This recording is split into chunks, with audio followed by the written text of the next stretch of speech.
Hello everyone, this is Adil Rizvi. I welcome you all to today's webinar on 4th of Feb, Tuesday.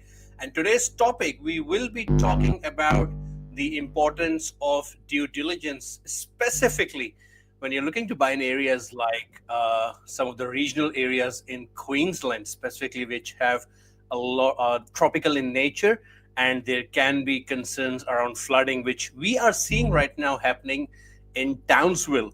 So we will see how you can still buy properties in these areas which are flood prone, but you still buy properties which don't pose any flood risks in your scenario, or the flood risk is minimal. So we will talk about it. We will go through the checklist that you should be considering to buy any property anywhere in Australia in the residential market. My name is Adil, and I am a property strategist, and I help people build property portfolios, which I've been doing for myself. And I love helping my clients to avoid those emotional mistakes where I want them not to fall for those off the plan deals, those house and land packages, because that's where someone else makes the money. The developers, they make the money, not you as a buyer. So that is what is something really important to understand. But having said that, we will delve into today's topic of how you can do due diligence for any property that you want to be buying in Australia, whether it's a home that you want to buy to live in, or whether you want to buy a property for investment purposes. Doesn't really matter. The checklist pretty much remains the same. And if you're watching us live, you're joining us here, please let us know whether you are joining on YouTube, LinkedIn, or Facebook. Leave us a hello, leave us a comment down over there, and also share with someone who can actually get benefit out of it. And if you're watching the recording, please let us know. And also feel free to share any questions, any feedback, what you think about this session, and what important topics you want us to be covering in the following weeks, because these sessions essentially are for you guys. And yes, we have a comment. Definitely, I'm looking forward to tonight's webinar as well, because a lot of people who have been buying in Townsville are in a limbo. Because if you don't have the right information, you can actually end up losing a lot of money in a property deal. And I'll share some examples with you as how you can avoid those, right? So stick around till the end. We should be having a shorter session today, but we'll be sharing some very key information. So without any further delay, very quickly. Okay, so if you want to discuss your personal situation, feel free to scan the QR code, book in a call with myself. Of course, no obligation and fully confidential, and would love to help you out in your journey as well. As you can see, I'm sweating even with the aircon running. The weather is not very kind in Sydney, but we have to live with it. So I'll keep moving. And the first thing I want to talk about is the disclaimer, the financial, legal, and taxation disclaimer. So anything, information that we talk about or present today in the webinar is purely generic in nature, and it does not account for any specific or personal situation. We are not providing any kind of financial, legal, taxation, or even insurance advice. We are not providing any of that, because we'll be talking about insurances today. And make sure that you seek your independent professional advice before deciding to act on any information presented or discussed today. The information that we present today may or may not be applicable to you based on your personal situation. And because I don't know your personal situation, that is why this information is purely generic in nature. So after that disclaimer, let's dive quickly into some of the checklists. I think there's a lot of what should I say, a lot of apprehensions, a lot of fear around for people who want to be buying properties, especially interstate, and they always want to know that they want to buy the right asset, right? So what I thought was, because we are hearing news of flooding in Townsville and things like that, and we have bought in Townsville for the last 3 years, and some of the clients have done really amazingly well. Like we have bought pretty much 35 to 40 different houses in different suburbs of Townsville, which have done amazingly well. Some of the properties have gone up from $270,000 to $280,000 houses up to $450,000, $470,000, even $500K in the last 24 months or so. So yes, we have got those deals done, but how did we do the due diligence? How did we go about making sure that any property we are buying on behalf of our clients will not prove to be a lemon, or will not be having this problem which a lot of people are facing now because of flooding? Because essentially, if the street is flooding where your house is, then your house is not usable. Even if it's rented out, it's very difficult to live in there, and you don't want to be buying in a flood area, right? It affects your tenants, it affects the rentability of your property, and worse, if the flood gets worse, it can actually impact the property physically as well, with the flooding coming into the house. So that's what we don't want, and that's one of the problems. But I decided to share the whole checklist again. So flooding is one thing, but there's other lot of things that we have to consider and be mindful of. So of course, we will talk about flooding today, and I will share some graphs as to how you can go about and check flooding, and what are the different sources of information which you can trust upon before making a property buying decision. And to ensure there's no flooding in those pockets, then we look at the elevation of land, which is very important. The land has to be elevated so that it's not a low-lying area, because low-lying areas get more affected by floods naturally. And I will show you how we check it and how you can check it as well. The land slope is important. They are all kind of interconnected with each other. They are connected with water flows. So the land slope should be in a certain way, which I will talk about with an example as well. Of course, we don't want to be buying in bushfire areas, so that is another important consideration. We can't get into the details of bushfire thing today, because pretty much be focusing on the flooding side of things. But I thought I'll just share the whole list anyway, because flooding also is very, very important, and so is the other things like bushfires, aircraft noise. You don't want to be buying very close to area where the aircrafts actually land, because essentially that diminishes the rentability and future appeal of your property. And then you have to avoid buying on main road, because they are busy. It's very hard to rent those properties. Even if you're buying for yourself, to live yourself, buying on a main road is usually not a good idea, because they are busy, they always have traffic, they're less safe, they have faster traffic right in front of your door, and you don't want to be buying over there, because generally people like to live in quiet areas and quiet streets, right? And you want to avoid buying at T intersections, because again, they are busy. They can have issues where the layout of the house as well can be impacted. If you have an ensuite bedroom right in front of the house and there's a T intersection, then the cars or the traffic which is coming, especially at the night time, towards your house from the T intersection, can actually be causing a lot of problem for people who want to sleep in those particular rooms. If you have an ensuite right at the front and the window has a glass window over there. So these are some of the things that you need to be avoiding. Apart from that, your lot shape is important. You have to buy something which is rectangular, not irregular. A lot of people already know that, so there's no rocket science with that. Don't buy something backing on a highway, because you will have noise problems. You will have trucks passing at 5 in the morning, the heavy trucks, and that can impact your own living in a property, and that can also impact the rentability of your property. Don't backing on a river. If there's a river or a creek close by, make sure you don't buy over there unless you have checked the slopes. So it is still okay to buy close to a creek or close to an easement, as long as the elevation of the land is what you really want it to be. And I will talk about it with an example shortly. We don't have to be buying somewhere along on a social housing area, because that is where usually we get possibly rough streets, rough areas, hard to rent those places, hard to demand good quality tenants over there, and getting good quality high rental incomes is also a bit challenging in those areas. So you stay away from those streets, not whole suburbs, but stay away from those streets where social housing is high. Again, cannot go into the detail for that today, otherwise it will be a 2-hour long call. Again, if you're not buying on a main road, then cul-de-sac is what a lot of people prefer to buy, because they're more quiet, and that is where a lot of people want to be living. If you're buying on a corner lot, generally corner lot can be desirable, but if it's on a busy intersection, that is where it can be very tricky. And how you find whether it's a busy intersection or not, I will show you in a sec as well. You have to stay away from high power poles, high voltage transformers, because that can impact your insurances. You may find, and you may struggle getting insurances or even valuation of your property from the banks if you're too close to a high voltage transformer. So you have to be mindful of that and do the due diligence. You should avoid having a very big tree on your lot.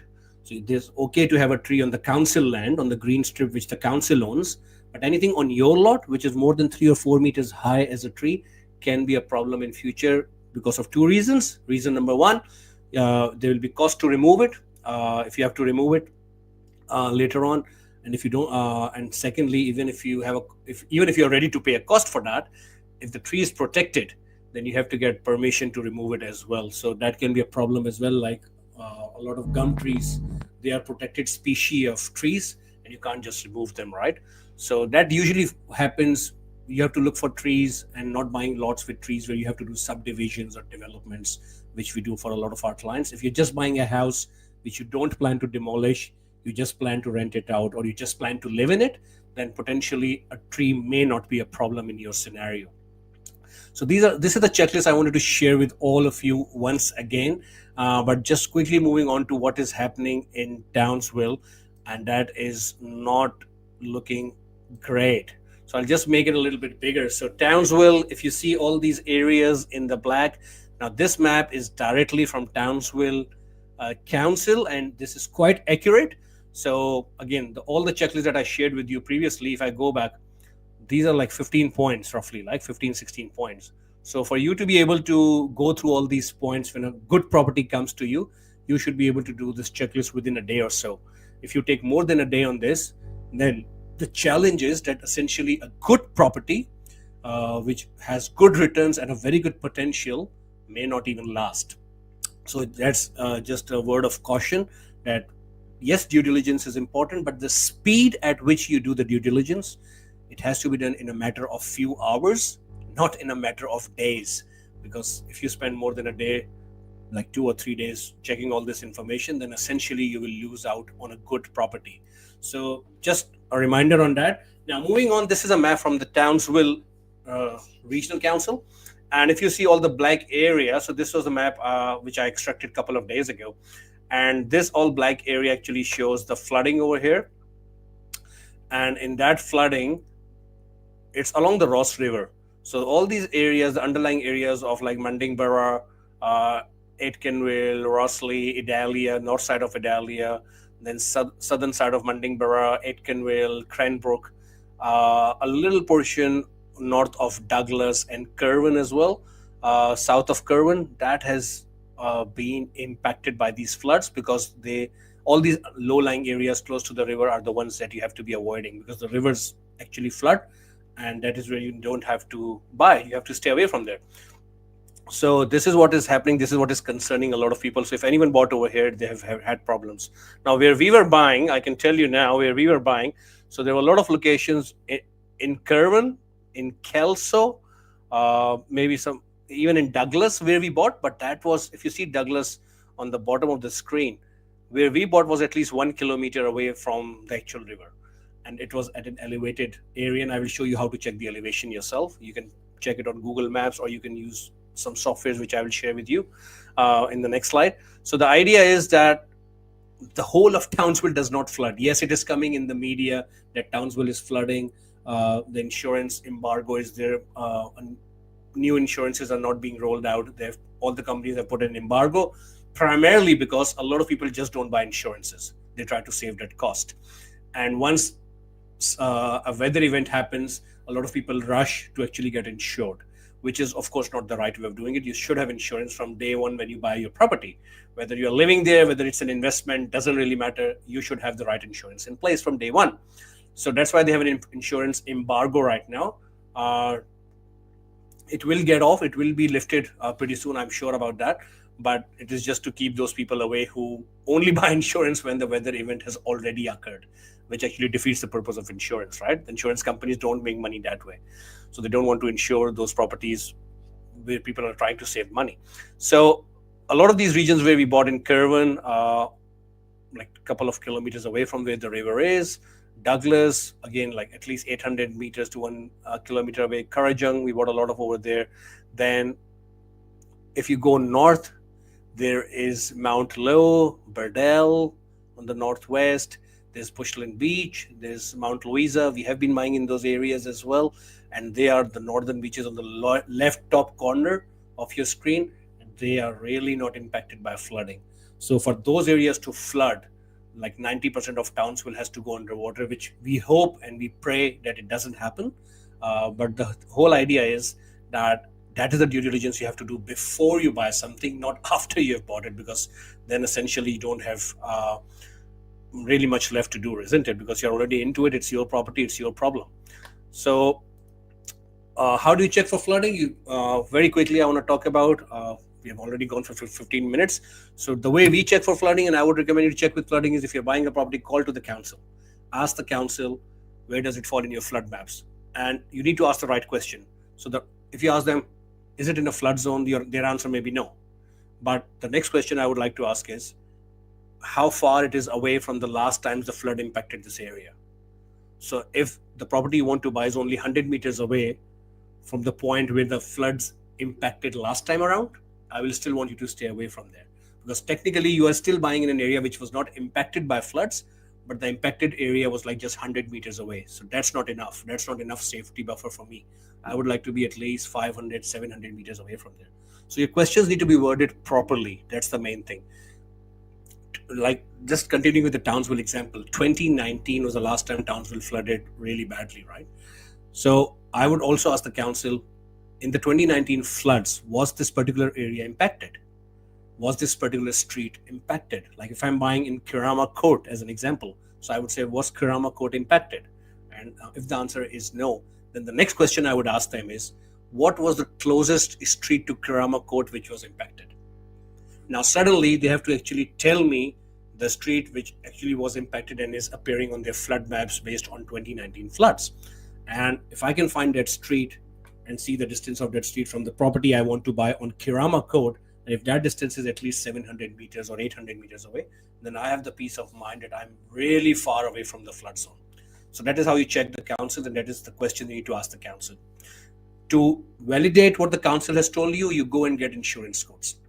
So I would recommend getting at least 2 insurance quotes.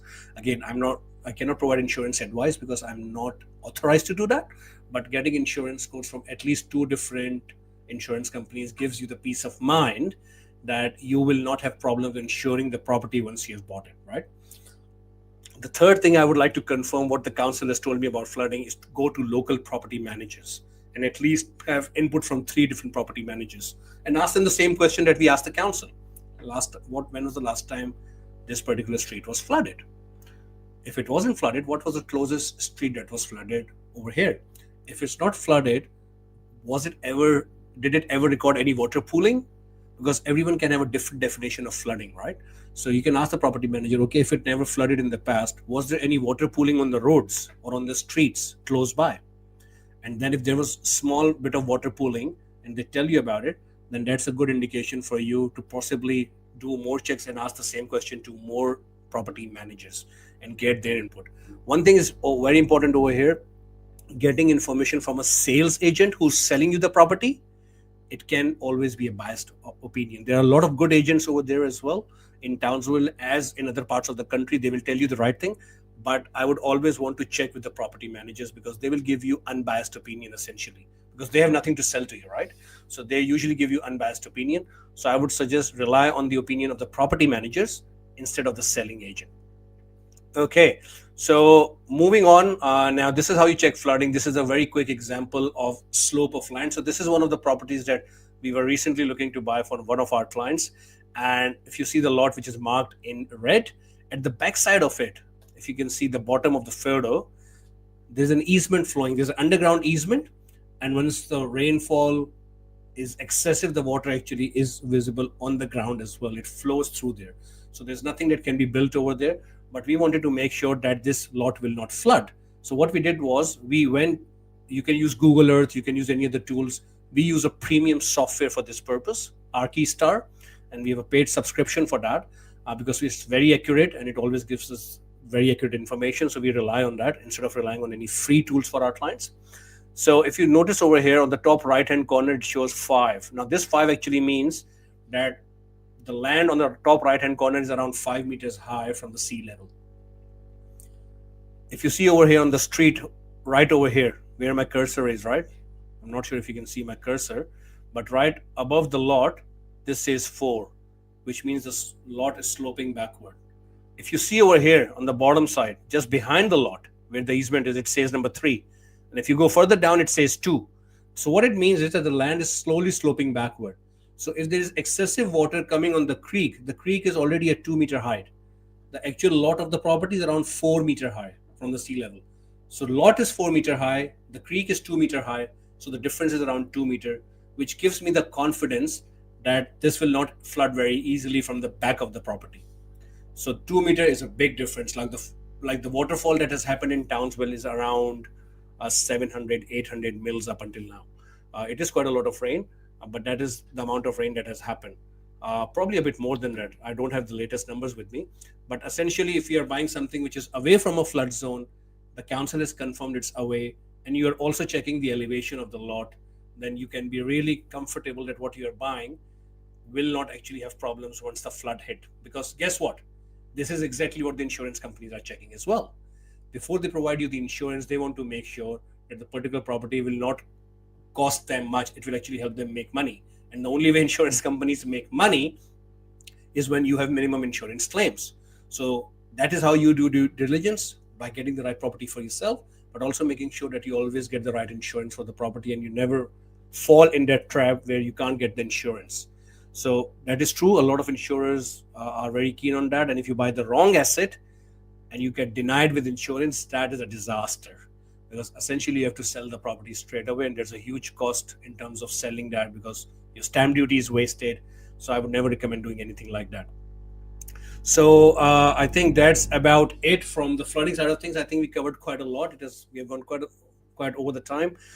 Just quickly want to discuss the deal of the week. This is for one of our repeat clients. So this is the third purchase we have done for them in the last 3-4 years. And this time around, they wanted something in metro, in a capital city. They had a limited budget of under 550 grand. So, but they also wanted a house. So we have taken them into one of the suburbs in Melbourne. Yes, you don't hear Melbourne that much, but this suburb is already showing signs of recovery. And what I mean by recovery is that the demand is increasing consistently.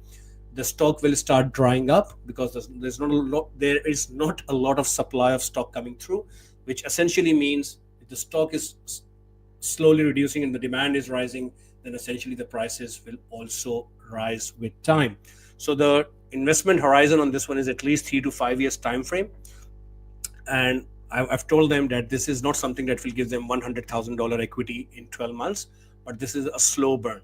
But in 3 to 5 years, they should be able to refinance it. That's what the idea is. Renting for a very healthy $450 a week. And the good thing is, like it's on 420, 425 square meter lot. It's a decent sized lot. And the house is only 7-8 years old. So it was built in 2017. It comes with solar panels.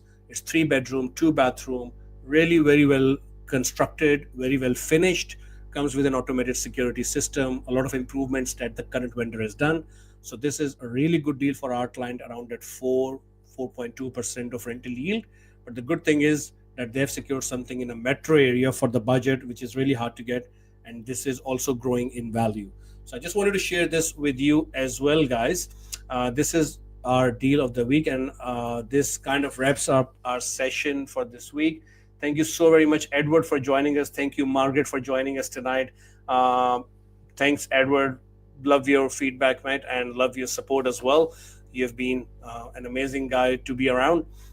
A very good friend. And Margaret, thank you for your support as always. You have been very genuine and very thoughtful as well. So, guys, if you want to discuss your personal situation, about your property strategy, if you're thinking something, you're not sure what should work for you, feel free to book in a call. The QR code is right in front. I'll see you on the other side. Until next week, take care.